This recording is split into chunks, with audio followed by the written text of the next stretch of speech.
Tranquilo. Não é? Só desligar aqui meu. Porque o som é na saia, sai mais baixo. E ainda mais de máscara, sai mais baixo ainda. Não, mas é horrível. Boa noite, sejam todos bem-vindos a mais uma palestra pública espírita, hoje novamente aqui no GEM. Prazer tê-los novamente aqui na nossa casa, né, que é um lugar tão especial para todos nós e a gente também voltando agora nos trabalhos presenciais aos poucos, com todos os cuidados necessários. Já aproveito para deixar o convite também para quem assiste pela online, se quiser já participar conosco, as portas estão abertas sempre. E hoje a gente tem o prazer de receber o Pedro Chagas, que é um querido amigo nosso, um palestrante maravilhoso, trabalhador da Seara Espírita. E muito obrigado pela presença de todos vocês hoje. Regina, você pode fazer a prece?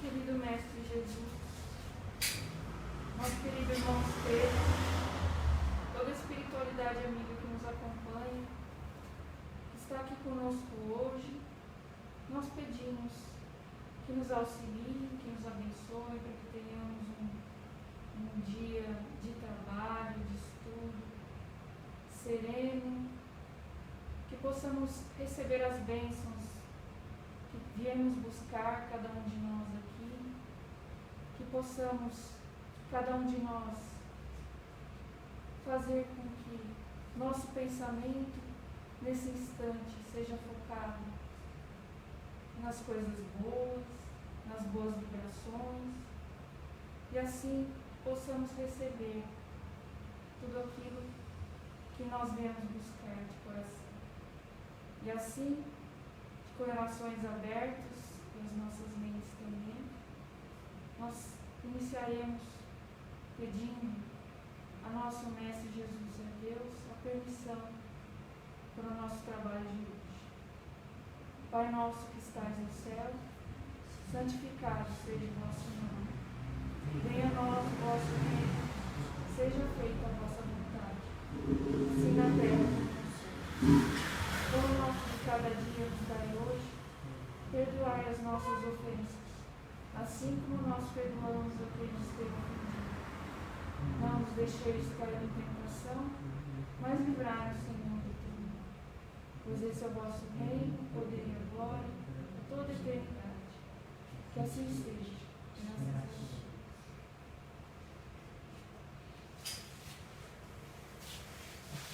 Com a palavra nossa amiga.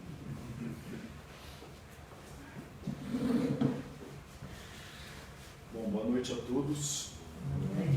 Que a paz do Mestre Jesus esteja conosco. Sempre, né? Muito mais ainda quando a gente estiver fora do centro espírita. Aqui a gente cercado, né, por todos esses amigos que vêm até a gente esta noite nos incentivar, nos fazer sentir essa vibração tão gostosa, essa harmonia, essa positividade. Então, o que mais temos a dizer do que a nossa imensa gratidão por Deus, por Jesus, por toda a espiritualidade amiga, mentores dessa casa e desse trabalho, mentores nossos espíritos guardiões, que com certeza nos auxiliaram a chegar aqui esta noite. Seja você encarnado ou desencarnado, seja você aqui presencial ou online, eu gostaria de recebê-los em nome de todos esses nossos irmãos espirituais, de coração aberto, com muito amor, com muito carinho, para a gente falar sobre um tema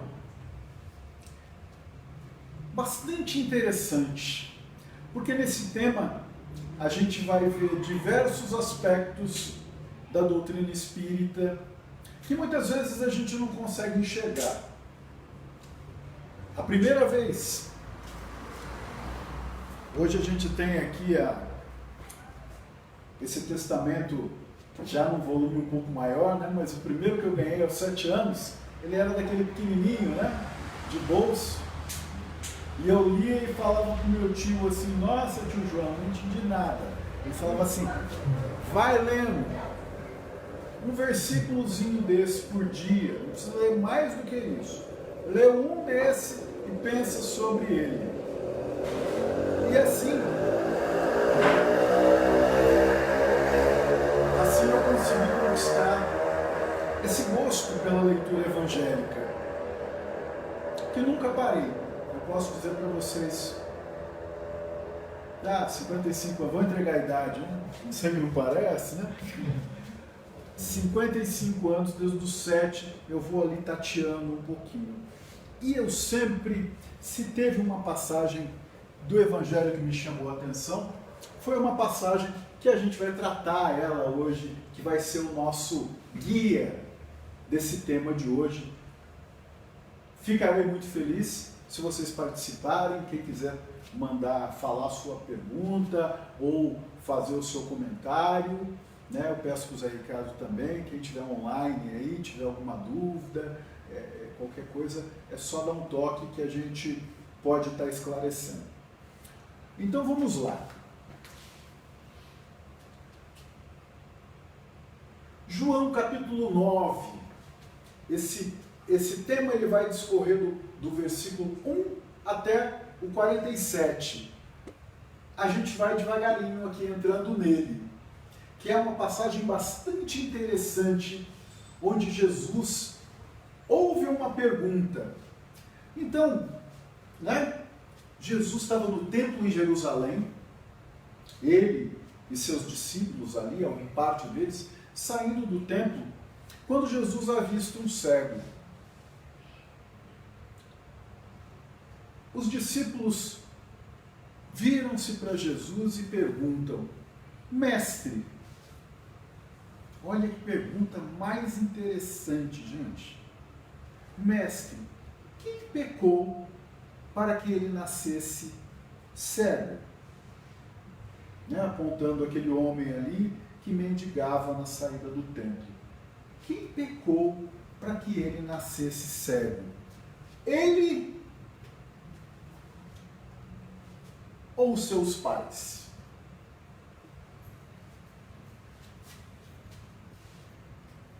Eu já vi várias perguntas no Evangelho, mas eu nunca vi nenhuma pergunta que guardasse tanta informação como essa.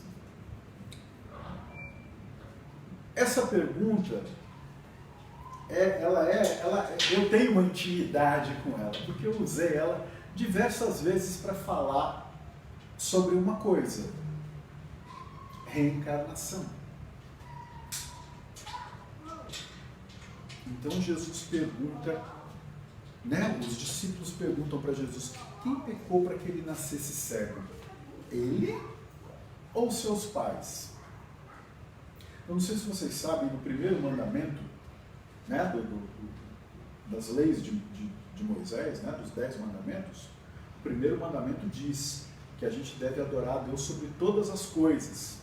Só que os mandamentos, vocês sabem que eles são bem resumidos, né? Eles são colocados ali resumidamente, mas se você for no Velho Testamento e olhar lá, você vai ver que os mandamentos são grandes.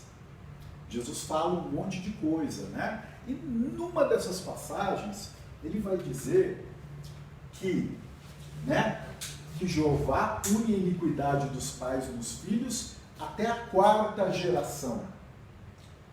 Então, será que Jesus estava falando, né? Será que essa pergunta continha algo disso? Vamos pensar. Bom, primeira coisa, né? Informações importantes sobre essa pergunta. Se eles estão perguntando de uma forma tão direta ali para Jesus, né? Mestre, quem pecou para que ele nascesse cego? Conhecia um homem. Não era a primeira vez que eles estavam vendo aquela pessoa. E com certeza, né? Eles viviam ali naquela região, ali por perto do Templo de Jerusalém, né? Não só andando em grupo, mas às vezes os discípulos também, individualmente. Então era uma pessoa conhecida. Então uma informação bastante interessante. Sabiam que ele nascera cego, não é verdade? Por quê? Senão não ia perguntar quem pecou para que ele nascesse cego. Eles sabiam que ele nasceu cego. Eles não fizeram uma pergunta que deixasse outra margem de dúvida. Era só isso, eles sabiam. Conheciam aquela pessoa, sabiam que era cego, admitiam existir males resultantes do pecado. Olha que interessante.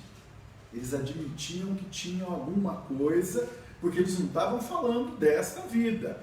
Veja bem a pergunta, quem pecou para que ele nascesse cego? Né? Então não era desta vida. Não estão falando de algum erro que ele cometeu nessa vida. Logo aceitavam a pré-existência da alma. Né? Concebiam a lei de causa e efeito. Só que, como a gente nota em diversas passagens evangélicas, principalmente, até no Novo Testamento, como a gente vê eles falarem muito em ressurreição, né? No caso de João Batista, né? Que eles falam, Elias ressuscitado. Não é verdade?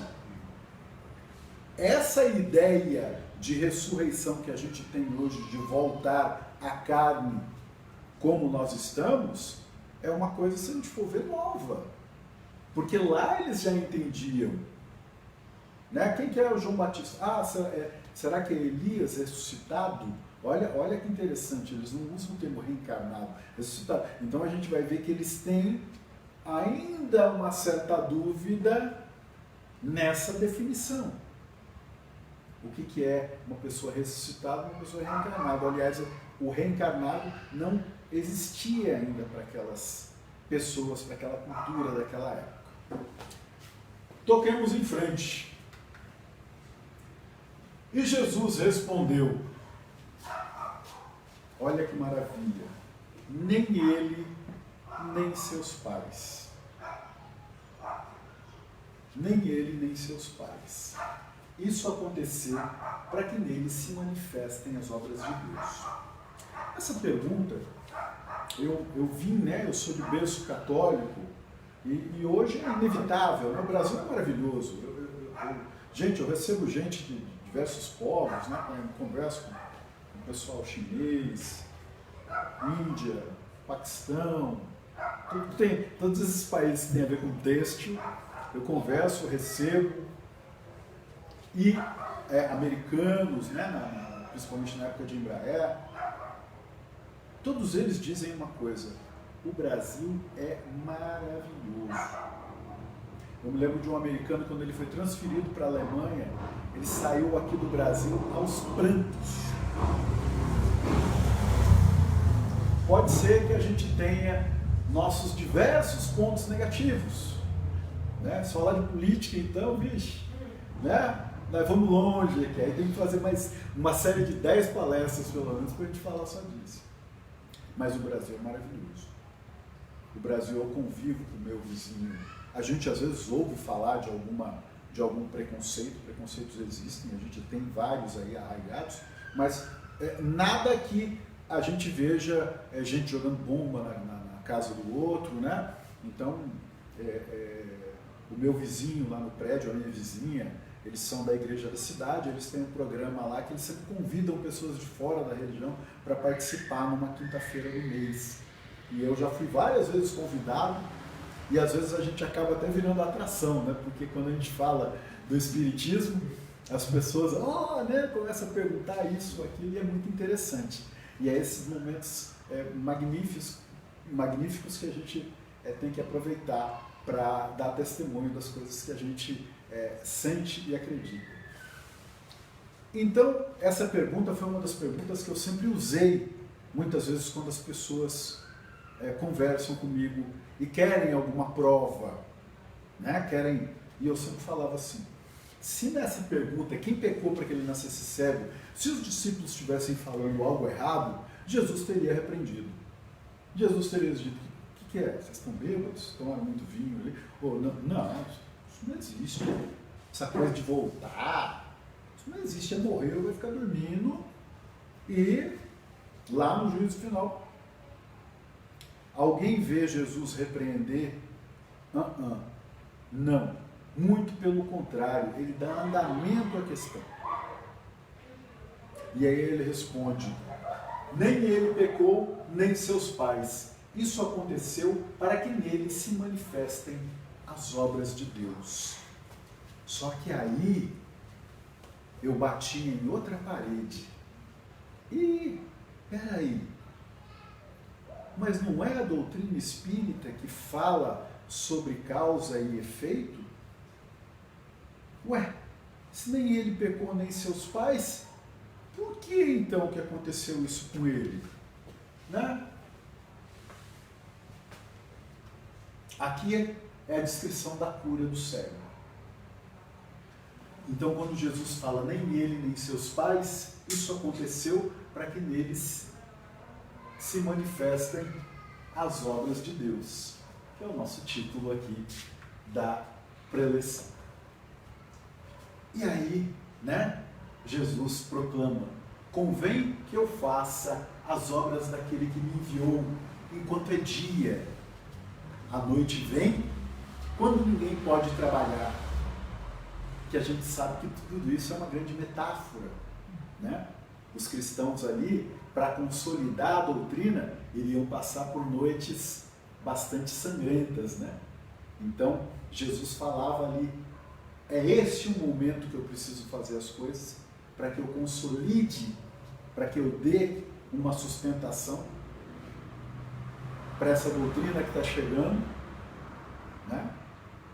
Jesus não veio simplesmente para seguir o que já tinha colocado, muito pelo contrário, né? Não vinha abrogar, mas cumprir, mas fazer dar andamento, mas fazer com que as pessoas percebam o que é o mais importante, que não era lavar a mão, que não era uma série de coisas exteriores, mas sim aquilo que me transforma.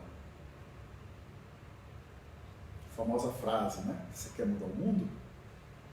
Começa por aqui. Não por mim, por cada um de vocês. Né? Porque a semente crística está plantada aqui, em cada um de nós. Enquanto a gente não ajudar a amadurecer ela, ela fica parada. E ela sofre junto com a gente. Enquanto estou no mundo, eu sou a luz do mundo. Tendo dito isto, ele cuspiu na terra, com a saliva fez um lodo, colocou nos olhos do cego e disse, vai, lava-te no tanque de Siloé. Siloé significava um enviado. O cego foi e se transformou num ex-cego. Se lavou e quando removeu a água do seu rosto, começou a enxergar.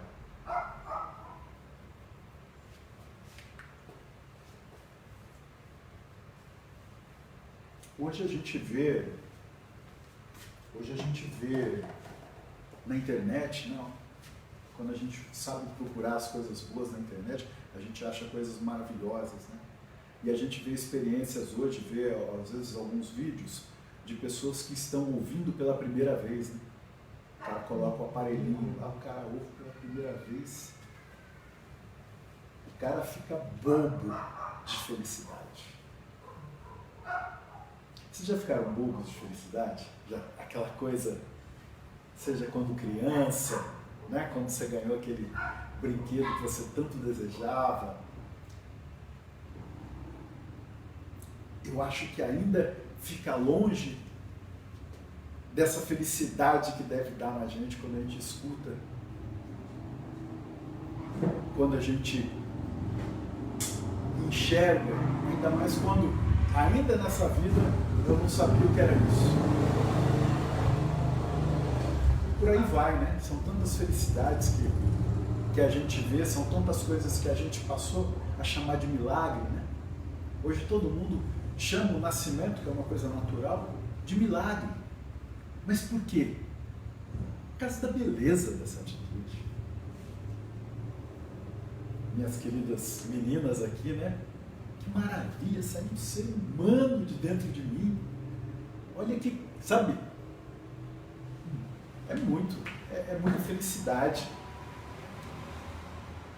Bom,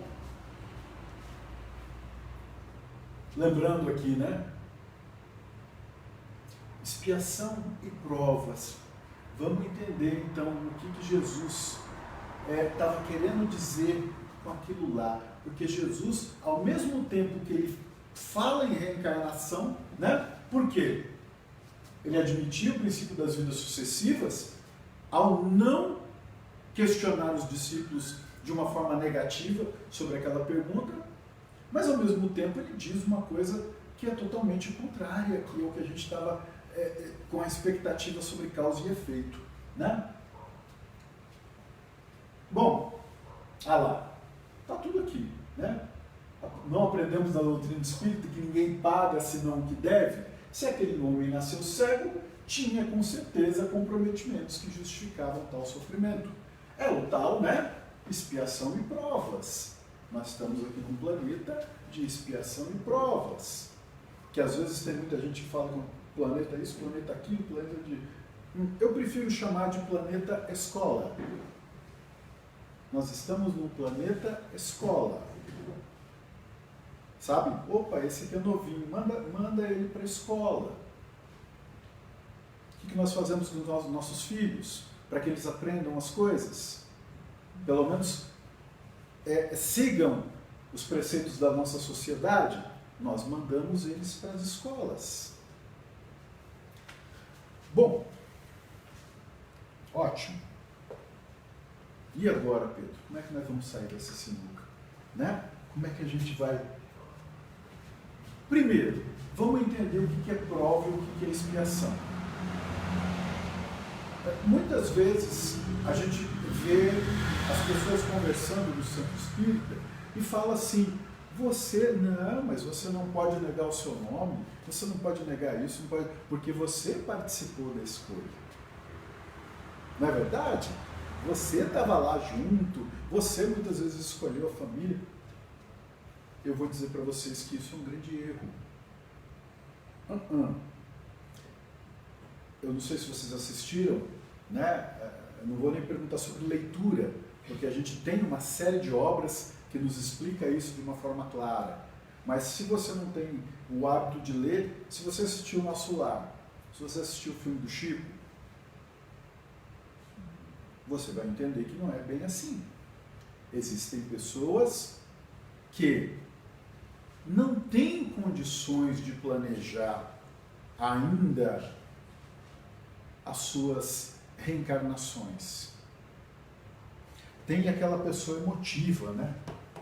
O cara, quando chega lá e tem acesso ao arquivo dele, ele fala, meu Deus, eu fiz tudo isso de errado, né? Meu Deus! Obreiros da Vida Eterna, André Luiz, tem lá uma historinha dessa, que o cara fala assim, não, mas eu fiz muito mal para essas pessoas, então ele começa a fazer uma lista, eu quero voltar sem perna, eu quero voltar sem isso, eu quero voltar sem aquilo, eu quero nascer numa família pobre, eu quero não sei o que, eu quero não sei o que, eu quero não sei o que, eu quero não sei o que. Vai lá e leva para... Não, eu quero mandar essa solicitação para Jesus em pessoa, porque eu quero vir desse jeito, por todo o mal que eu fiz, para pagar todo o mal que eu fiz. Aí o cara mandou aquela cartinha, né, que ficaram 10 pessoas dobrando aquela cartinha de tanto material que tinha, mandou para Jesus, Jesus devolveu um bilhetinho assim desse tamanho. Misericórdia quero, não sacrifício. É tudo lei de causa e efeito? A maioria é. Por quê? Porque eu não entendi o que é amor ainda. Quando eu não entendi, eu preciso vivenciar. As criancinhas estão aí para mostrar para a gente aqui no plano encarnado isso. Quantas vezes a gente fala, não vai lá, não põe o dedinho ali, daqui a pouco aparece chorando, né? O que você fez? Pôs o dedinho na tomada, né? Quer dizer, aí ela aprendeu, né, pelo outro caminho.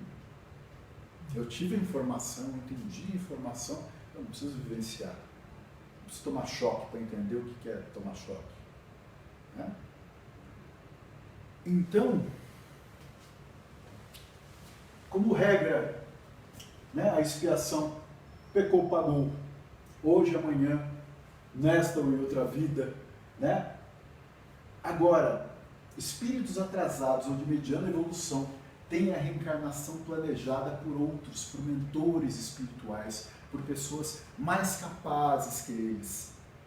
Porque ora são esses emotivos que querem pagar por tudo e não vai aguentar. O cara muitas vezes ele reencarna, assim, ó, combina lá no plano espiritual, ó, você vai reencarnar, você vai participar de um trabalho assistencial, tudo, sabe? Uma vez por semana você vai procurar o Zé Ricardo lá, você vai ajudar ele a entregar sopão na rua. E a pessoa vem aqui uma vez por semana, aí sai, né? É bonito, você vai encontrar pessoas bonitas, bem vestidas, chama, não, você vai encontrar pessoas muitas vezes sem higiene adequada, você vai encontrar pessoas que estão em necessidade, você vai ir em lugares até perigosos, aí você vai 2 dias e fala, tô fora, negão, tô fora, você tá louco, tô correndo perigo. Pede para a pessoa vir aqui no centro, fazer um trabalho, ajudar aqui numa câmara de paz, ajudar a receber as pessoas. Um dos lugares que eu acho mais, assim, os principais é a acolhida no centro espírita. É você chegar sem bem recebido, com aquele sorriso, o trabalhador se prepara naquele dia, vem, recebe, dá um sorriso para a pessoa, sabe? Encaminha ela com amor. Se preparar para ser um bom entrevistador, sabe? São pequenas coisas que muitas vezes a pessoa vem aqui e nem disso ela dá conta. Ah não, porque terça-feira eu faço, jogo bola, nesse dia eu tenho coisa de inglês, nesse outro dia, sabe, você não consegue tirar uma horinha, 2 horinhas, sabe? Falar assim para as pessoas, olha, segunda-feira à noite, a partir das 6 horas, eu tenho um compromisso. Mas eu posso ir às 9 na sua casa? Não. Esse dia, essa noite, eu guardo para isso. Terça eu posso, quarta eu posso, quinta eu posso, sexta eu posso, sábado eu posso, domingo eu posso. Segunda-feira à noite, eu tiro ali umas 3, 4 horas. E mesmo depois desse período, como eu estou, né, pensando sobre essa noite, sobre o que foi feito, o trabalho que foi feito, muitas vezes uma reunião que a gente faz ali para organizar um outro, eu quero deixar minha cabeça só para isso. Não quero me preocupar com mais nada. E nem as novelas, jogo de futebol, o que estiver passando na segunda, dançou. Meu compromisso é aqui. Muitas vezes as pessoas não conseguem nem cumprir isso, gente. E não tenham vergonha quando vocês sentirem, principalmente pessoas boas, mas às vezes as pessoas estão ali, sabe, tem todo dia um compromisso ligado ao mundo material, e não tem nenhum ligado ao mundo espiritual. Não custa nada também a gente conversar com essas pessoas com muito carinho, com muito amor e explicar para elas a situação. Então é isso, senão você vai ficar encarando por expiação. Você não consegue ter responsabilidade para participar lá daquela reunião da próxima encarnação.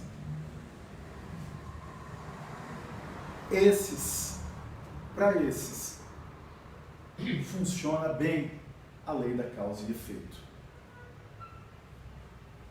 Muitos vão para o plano espiritual e como acreditam que com o desencarne eu vou dormir para esperar Jesus, eles dormem.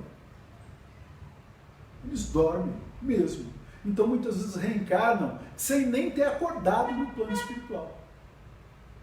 Para a gente ver como é forte o nosso pensamento. Espíritos mais evoluídos, né? Um cadinho mais. Também passam por experiências difíceis, atendendo suas necessidades evolutivas. Eu não vou precisar ver de novo a equação de segundo grau, não é porque eu não aprendi. Agora eu vou fazer um trabalho com isso para ver se eu realmente aprendi, entendi no âmago da questão. É exatamente igual à escola, né? Eu me sinto pronto? Pronto. Eu acho que eu suporto uma determinada prova. Os mentores analisam, realmente, pela sua sintonia, pela sua vibração, nós sentimos que você é capaz, muitas vezes, de suportar essa prova.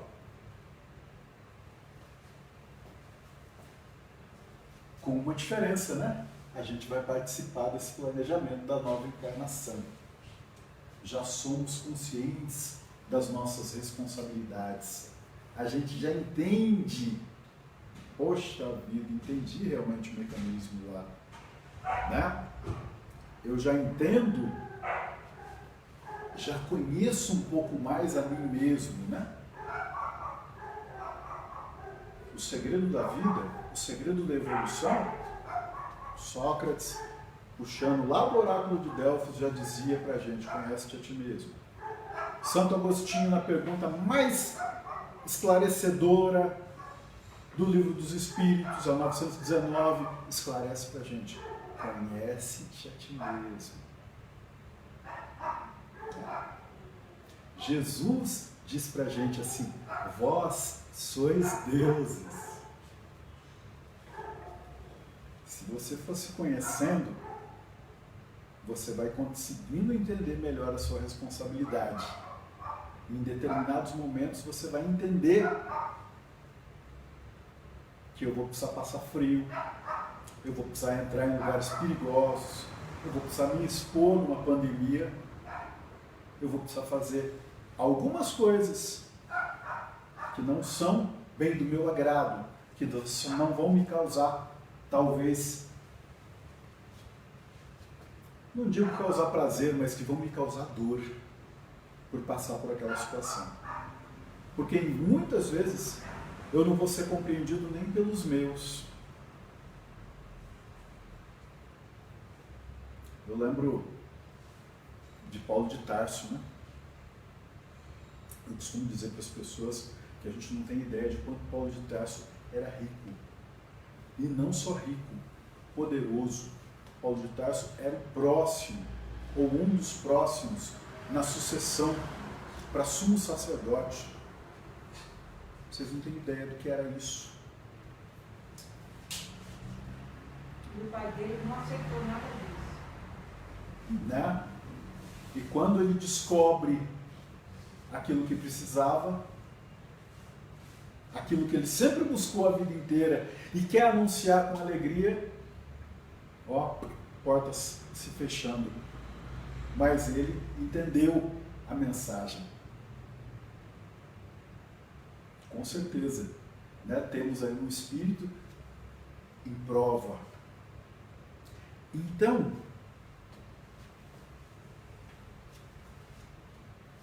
esta seria a posição daquele homem que não nasceu privado da visão por imposição kármica. Ele participou dessa escolha. E muitas vezes eu até escolho determinadas coisas reconhecendo que talvez seja o meu ponto fraco. Muitas vezes eu peço assim, então faça-me, né? Eu quero nascer privado daquilo que eu sei que eu corro o maior risco, ou aquilo que pode me levar ou me induzir a errar de novo. Então, me prive nesta próxima encarnação. Não é aquela coisa de, me prive de 10 coisas. Não. Vamos trabalhar aquela mais delicada.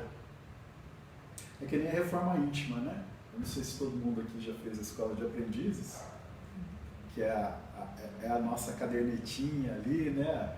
As nossas ferramentas ali que a gente vai brincando. E na escola de aprendizes a gente falava, né? Começa pelo seu defeito mais fácil.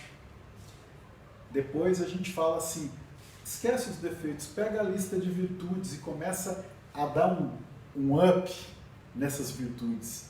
Porque a partir do momento que eu amo mais, eu odeio menos. A partir do momento que eu sou mais humilde, eu sou menos egoísta. Né? A gente vai entendendo algumas coisas.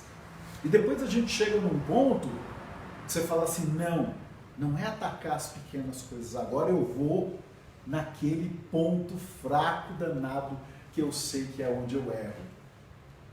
Eu vou lá no Centro Espírita, falo para todo mundo, mas quando eu saio, às vezes eu incorro naquele erro de novo. É esse que eu preciso trabalhar agora. E muitas vezes, eu ali, né, nas minhas provas, tirando 8, tirando 9, você fala assim, não, na próxima eu tiro 10. Na próxima agora eu preciso de uma ajuda. No caso desse homem, eu vou nascer cego. Para quê? Eu perguntaria assim, então, referia-se então Jesus à cura ao proclamar que nele se manifestariam as obras de Deus? Será que Jesus estava falando de curar ele da visão? Como essa aqui é uma apresentação simples, não é aquela que vai descendo as frases, vocês já viram que eu creio que não. Será que Deus faria uma pessoa nascer privada da visão, nascer privada da audição, do tato, do paladar, enfim, de qualquer coisa, só para ter um prazer, só para chegar alguém lá e falar assim, olha, em nome de Deus, só para Deus ter um prazer nisso? Será que eu faria uma pessoa nisso? Se eu que erro demais, acho que isso está estranho, imagina para Deus, que é perfeito. Imagina para Jesus, que dispensa apresentação e explicação. Vamos lá, né? Então, como eu disse aqui, né? Ao abrir os olhos, né? A pessoa enxerga, a pessoa sente aquela alegria, sente aquela coisa, né? Parece um rio que não para mais, né? Parece aquela coisa de criança que você fica olhando e não quer parar de rir mais. E aí começa. Quando a gente pensa que acabou a história, porque a maioria das pessoas que eu vejo falar sobre esse tema, para mais ou menos por aqui, eu vou dizer para vocês que agora é que começa a história. Agora que a gente vai entender o que aconteceu nessa situação, né? E aí as pessoas começam a perguntar, né? Nossa, mas esse aí não é aquele cego? Esse aí não é aquele cara que, né?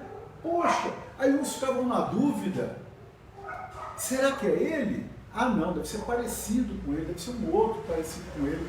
E o que ele dizia, né? E o que ele dizia? Sou eu. Gente, sou eu. Aqui, ó, olhos abertos. Estou enxergando vocês. Sou eu. Ué, mas quem que curou você, né? O que aconteceu? Quem abriu os teus olhos? Um homem chamado Jesus. Talvez ele tivesse ouvido falar de Jesus, né? Pelo burburinho que Jesus causava naquela época, você imagina, você está ali naquela época, daqueles 3 anos, né, fervilhantes ali, em Cafarnaum, Jerusalém, enfim, todas essas pairagens. Que maravilha, né? Bom, e aí entra os fariseus na história, né? Aí entra os fariseus. E aí, chegou para ele, né, porque fez um barulho todo isso aí, mas, opa, tudo bem, né? É você que era cego e está enxergando? Sou eu mesmo. Pequeno parênteses, né? Naquela época, havia esse costume, quando alguém tinha um problema, um leproso, quando você se curava ou era curado, você tinha a obrigação, era lei, você tinha que se apresentar para o sacerdote ali principal, para que você pudesse ser recolocado no povo ali, né? Como cidadão de novo. Eu estou falando de uma coisa aqui para vocês, gente, mas eu vou lembrar vocês, a gente tem memória curta, né? E muitas vezes a gente acaba não tendo acesso. A gente fala de coisas de história e dá a impressão que aconteceram há um tempão, né? Há um tempão. Como, né, tivemos o Dia da Consciência Negra e que se fala, às vezes a gente fala de escravidão, parece que está tão distante, e não é. Foi aí esses dias, né? E ainda tem, hein? Ainda tem por aí, se procurar, acha ainda situações e situações de escravidão. A coisa de poucos anos, quando a medicina começou a crescer, quando a medicina começou a enfrentar alguns problemas mais graves do nosso corpo, quando a medicina começou a evoluir muito, a medicina era extremamente questionada pela igreja. Porque quando uma pessoa nascia com algum defeito, quer dizer, além de você já ser discriminado pelo defeito que você nasceu, você era tido como impuro. Você era já marginalizado. Esse cara, olha para vocês verem como é que a reencarnação vai bem mais longe, né? Esse cara, né? Alguma coisa aconteceu, então esse cara é impuro. Esse cara tem esse problema aí, ele é impuro. Então, quer dizer, não era só a dor de eu ter um problema. Quando os primeiros médicos, Dr. Blaylock e Vivian Anderson, os primeiros médicos a operarem um coração, essa história tem narrada num filme chamado Quase Deuses, o que essas pessoas enfrentaram da igreja. O que vocês estão querendo fazer? Vocês estão querendo mexer? Se o cara nasceu com um problema no coração, é porque Deus castigou. É porque ele é impuro. O que vocês estão querendo fazer? Então, além desses médicos começarem a fazer as primeiras curas, né? Que todo mundo fala, como é que você vai mexer num órgão em funcionamento? Não é um negócio, não é que nem a peça do carro que ele para, tira e põe, sem desmerecer nem de jeito nenhum o trabalho dos mecânicos, sem eles eu não sou nada. Mas operar um corpo humano, pum, pum, pum, com o coração ali, né, com o pulmão, hoje eu estou falando do coração, mas hoje a gente, né, vê situações aí, isso é maravilhoso, isso é fantástico. Isso é fantástico. E isso é discriminado. A coisa de 80, 100 anos.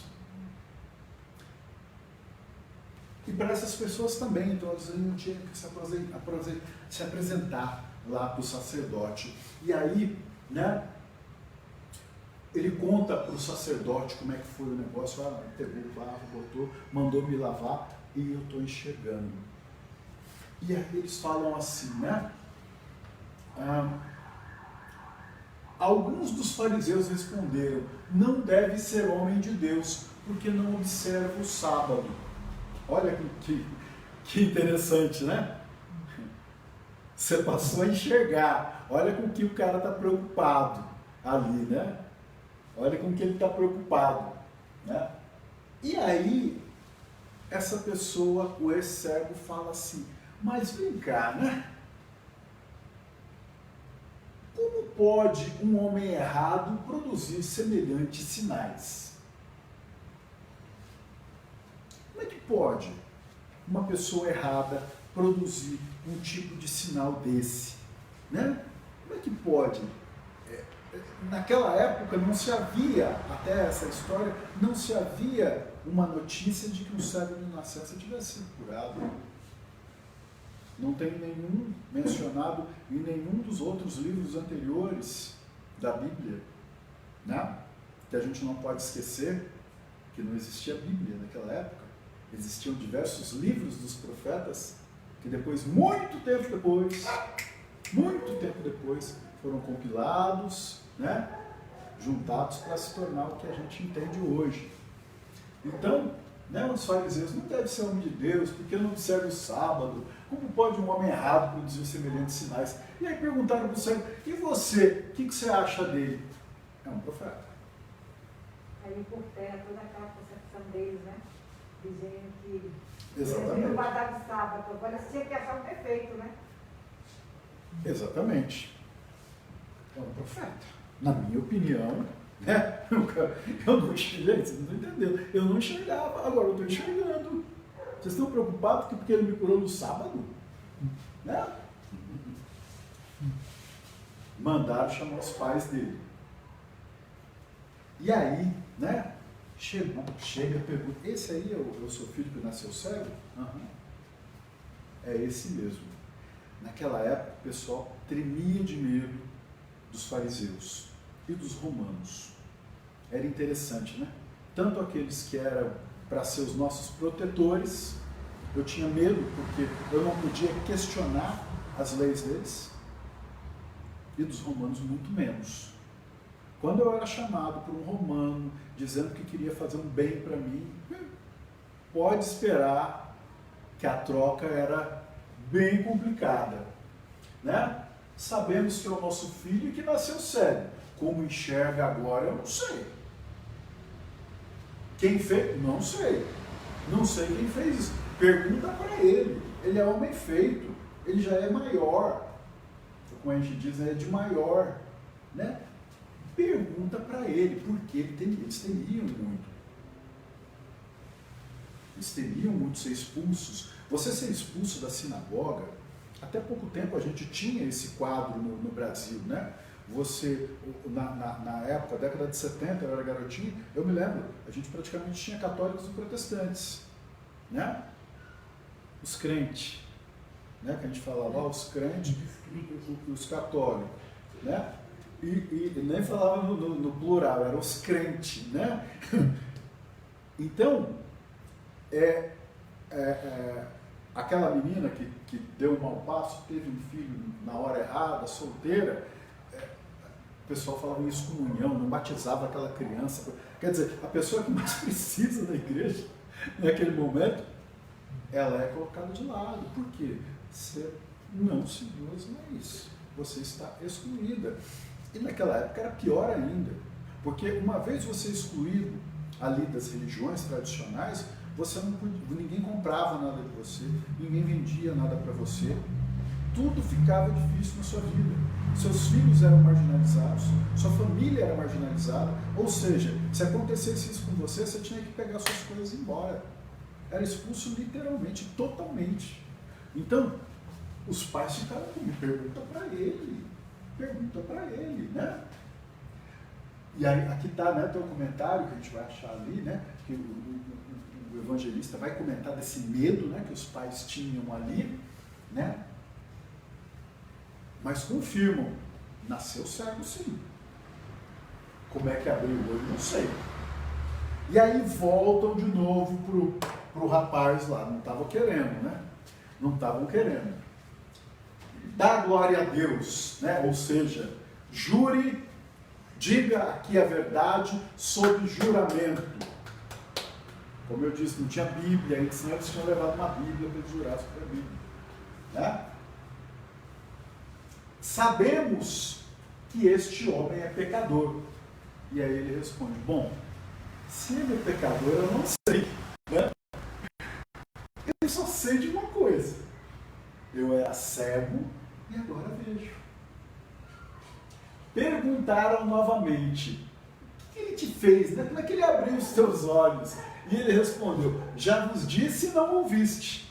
Porque quereis ouvir novamente? Ah, vocês querem ser discípulos dele? Nossa Senhora, né? Acaso estáis interessados em ser de seus discípulos? Nossa, você imagina os fariseus ali, na hora, e vivendo uma situação que eles não tinham muito o que fazer, né? Os fariseus se irritaram. Tu és discípulo dele, somos discípulos de Moisés, sabemos que Deus falou com Moisés, mas esse aí não. Isso aí não, né? E como diria o próprio Jesus, né? Uma casa dividida não tem vida, né? Não tem como ir para frente. Porque se eu sirvo a dois senhores, não tem como ir. Uma hora eles vai prevalecer um ou outro. Então, que Jesus até disse, se Beelzebu, né, faz obras de caridade, então ele já está mais evoluído que muitos de vocês, né? Então, essa resposta que ele dá é extremamente sábia. Nisto está o admirável. Em algumas versões, nisto está o maravilhoso. Que não saibais que ele é, quem ele é, de onde ele vem, e contudo ele me abriu os olhos. Sabemos que Deus não ouve pecadores, mas se alguém for reverente e fizer a sua vontade, este ele ouve. Olha que interessante, ele está falando o quê? Quem tem sintonia com Deus. Como é que eu faço para ter sintonia com Deus? Primeiro, oro, busco a Deus. Sigam o exemplo de Jesus, né? Jesus orava bastante, Jesus acordava muito cedo, sumia, às vezes o pessoal ia procurar ele lá na casa da sogra de Pedro, lá, cadê Jesus? Achava Jesus lá, orando. Jesus, hein? E nós? Com a proteção um pouquinho menor, né? Será que a gente não devia orar mais, né? Então, eu busco essa sintonia com a oração. É a minha reunião com Deus, né? É a minha reunião com os meus mentores, com os meus espíritos guardiões e com todos aqueles espíritos que estão ali, anônimos, que eu não sei de nada ainda, mas estão querendo me ajudar. Aí eu vou lá, busco. Aí eu faço as coisas. Começo com um trabalhinho voluntário aí numa casa, 1, 2 horas.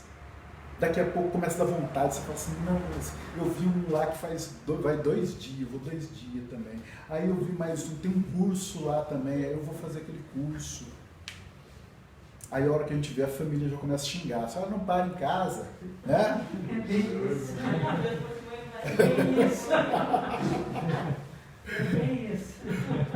Você que vai começar agora, vai te preparando. Então a coisa é mais ou menos assim, né?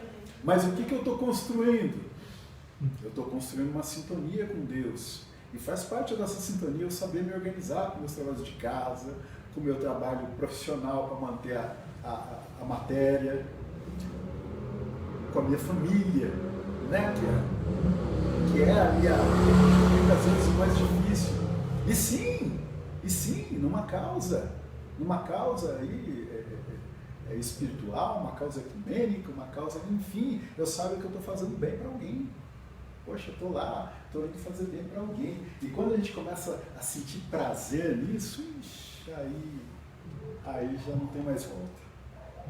Aí não tem mais volta. Aí a gente, quando erra, a consciência pesa, fala, meu Deus, de novo, sabe? Então, é esse o maravilhoso, é essa maravilha, né? Então, essa sintonia, ninguém vai fazer o bem para você se não estiver sintonizado com Deus. Jamais se ouviu dizer, olha lá, que eu comentei, que alguém abrisse os olhos a um cego de nascença. Se esse homem não fosse de Deus, com certeza nada poderia fazer. Bueno. esse foi o raciocínio perfeito, né? E aí, as questões. Como ignorar a presença de Jesus? Uma pessoa que já fazia tantos prodígios, né? As pessoas já ouviam falar, né? Por mais que os fariseus falassem, não, esse cara não é da nossa turma, era mais ou menos isso, né? Se a gente for notar uma coisa, aliás, né? Primeira mensagem, nasceu no berço dos hebreus, olha o meu dedinho, Moisés era egípcio, pode ter sido hebreu de nascença, mas era egípcio. Se eu pegar um bebê norte-americano, chinês, paquistanês, e criar ele, um bebê de dias, e criar ele aqui no Brasil, é um tipo de brasileiro, né? Criar uma família brasileira, as nossas tradições, arroz e feijão, sabe? É brasileiro. Moisés era um egípcio. Jesus também não vem de dentro do templo, ele não vai ser filho de um rabino, não vai ser filho de alguém importante, não. Filho de um carpinteiro. Com a chegada dos romanos, sabe qual que era uma das coisas que os carpinteiros mais faziam? Cruzes, né? Cruzes. Olha que interessante. Possivelmente serei filho de uma pessoa que eu vou padecer naquela situação. Olha que interessante, né? Aí a casa de ferreiro, o espeto não era de pau. Né? Então, não dá para fazer essas coisas boas sem sintonia com Deus, né? E aí, aqui tem várias coisas, né? Que Deus realmente Ele busca a nossa ajuda para que nós nos ajudemos. Deus muitas vezes se manifesta através dessas pessoas que vão buscando nessa sintonia o melhor para si. Às vezes quando a gente vê o pessoal de outras religiões falando, não, Deus te usou para tal coisa. Não importa a linguagem que as pessoas tragam, o importante é o que a pessoa fez.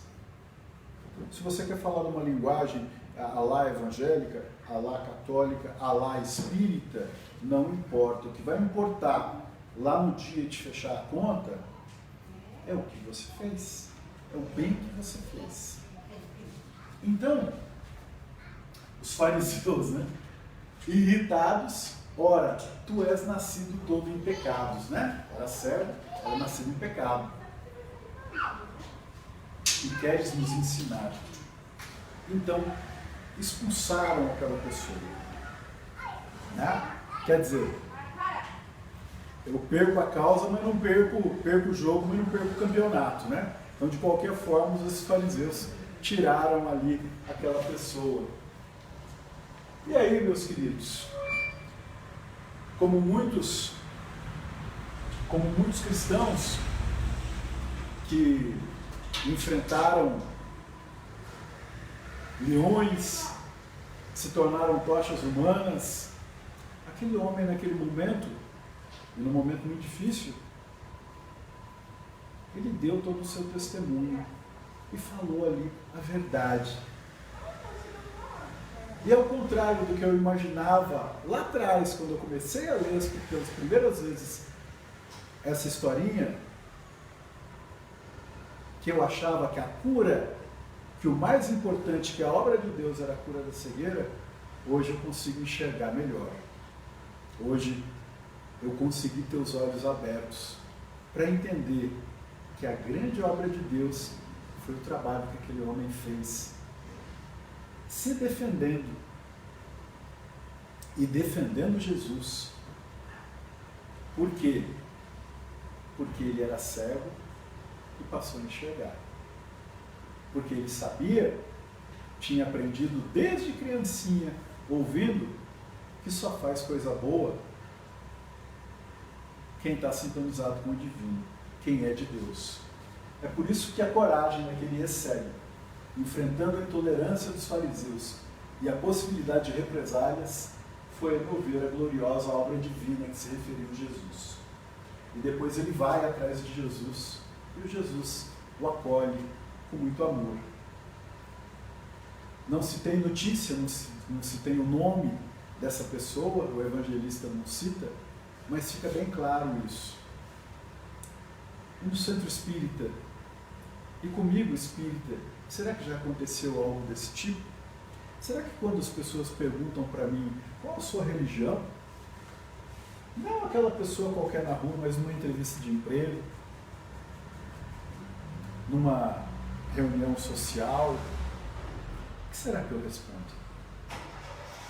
E a gente tem caso até várias e várias histórias de gente que foi no médico terminal, a pessoa em situação terminal, ela vai no centro espírita, faz um tratamento, volta lá, faz o exame e o médico fala: trocar o seu exame. Não é possível. O que aconteceu? Faz de novo. Poxa, sumiu. O que aconteceu? Você foi curado. Gente, não é um, não é dois, não é três, não é 4 casos que as pessoas perguntadas: você fez alguma coisa? Fez algum tratamento alternativo? Não. Muitas vezes porque eu tenho vergonha de dizer: eu fui num centro espírita, fiz um tratamento, consegui trabalhar minha fé e me restituir e tive minha cura.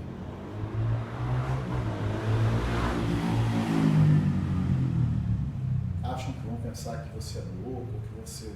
Enfim, N motivos que poderiam fazer aquele profissional questionar até a sua própria forma e buscar, né? Como diria Shakespeare, né?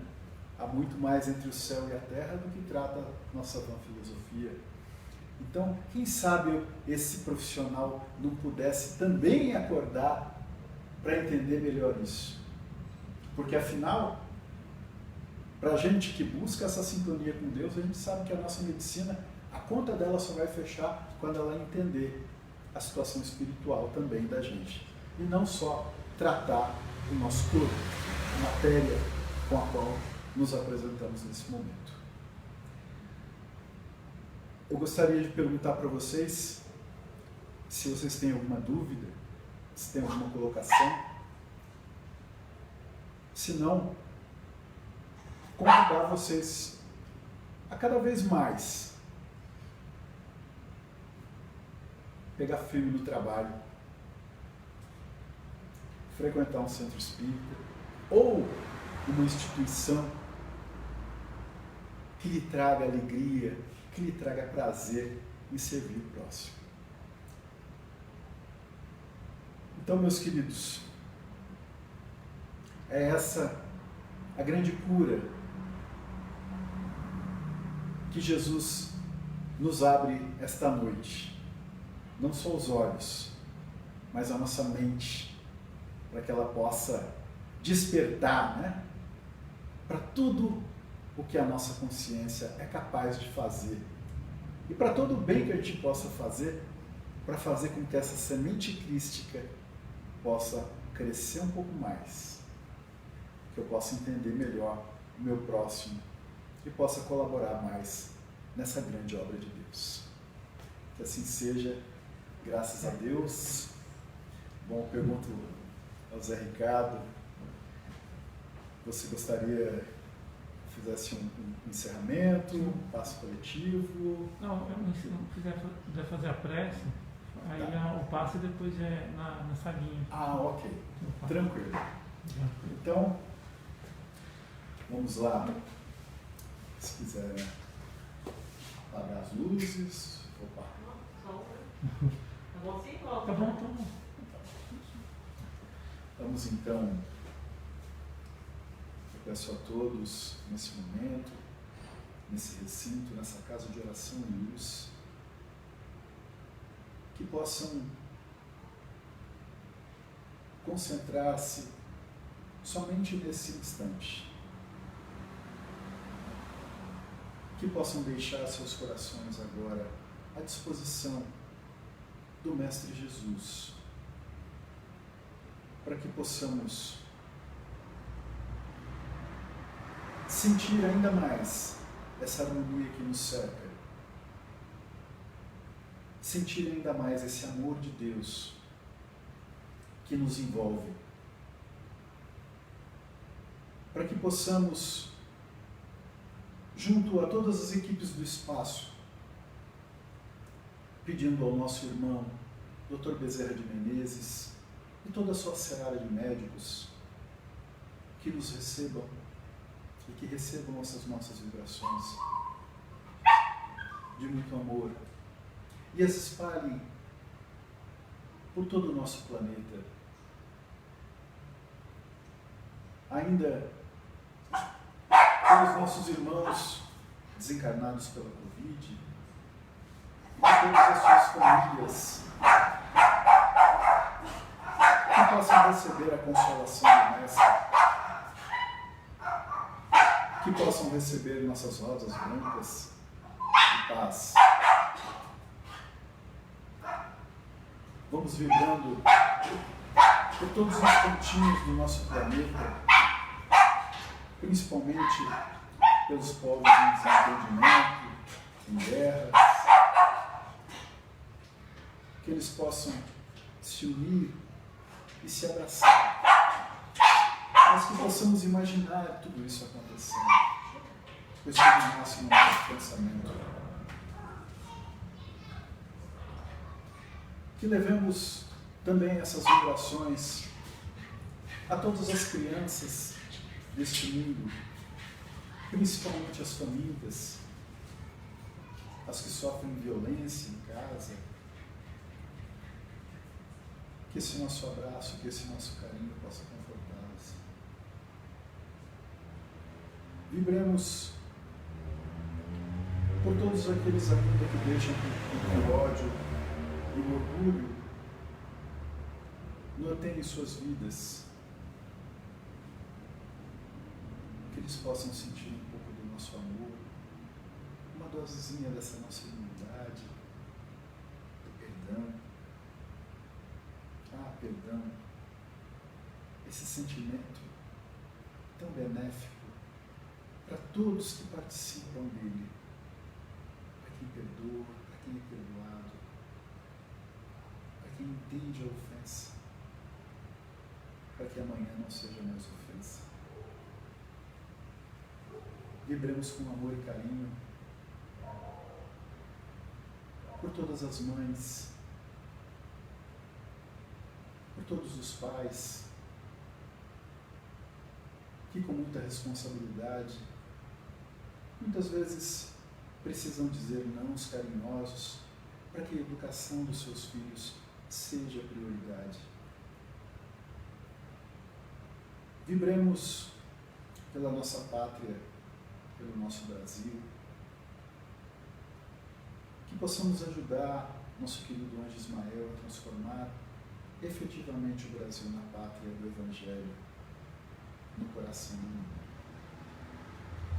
Vibremos pelos nossos políticos e os imaginemos trabalhando para o bem do povo, trabalhando para o crescimento da nossa nação, com muita humanidade, muita espiritualidade. Vibremos pela nossa querida São José,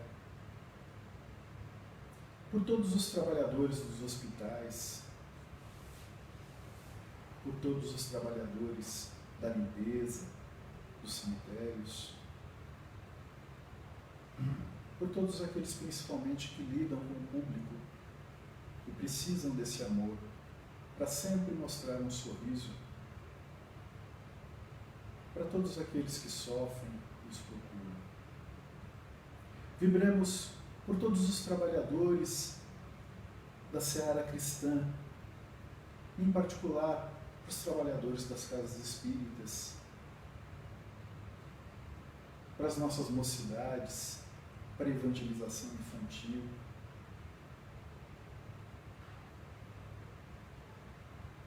Pai, e com muito carinho, pedimos ao Pai, tem misericórdia de mim que sou pecador,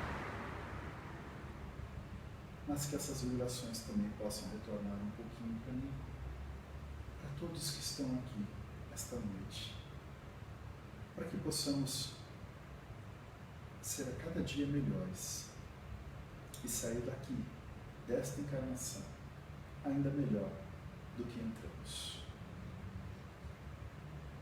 Pai nosso que estais nos céus, santificado seja o vosso nome, venha a nós o vosso reino, seja feita a vossa vontade, ó Pai, assim na terra como nos céus. O pão nosso de cada dia nos dai hoje. Perdoa-nos, ó Pai, as nossas dívidas, da mesma maneira com que perdoamos os nossos devedores. Não nos deixeis cair em tentação. Livrai-nos do mal, ó Pai, pois teu é o reino, o poder e a glória para todos sempre. Que assim seja. Com a tua bênção, Pai, pedimos mais uma vez, carinhosamente, que nos acompanhe mesmo após o encerramento desta noite. Que assim seja, graças a Deus. Obrigado.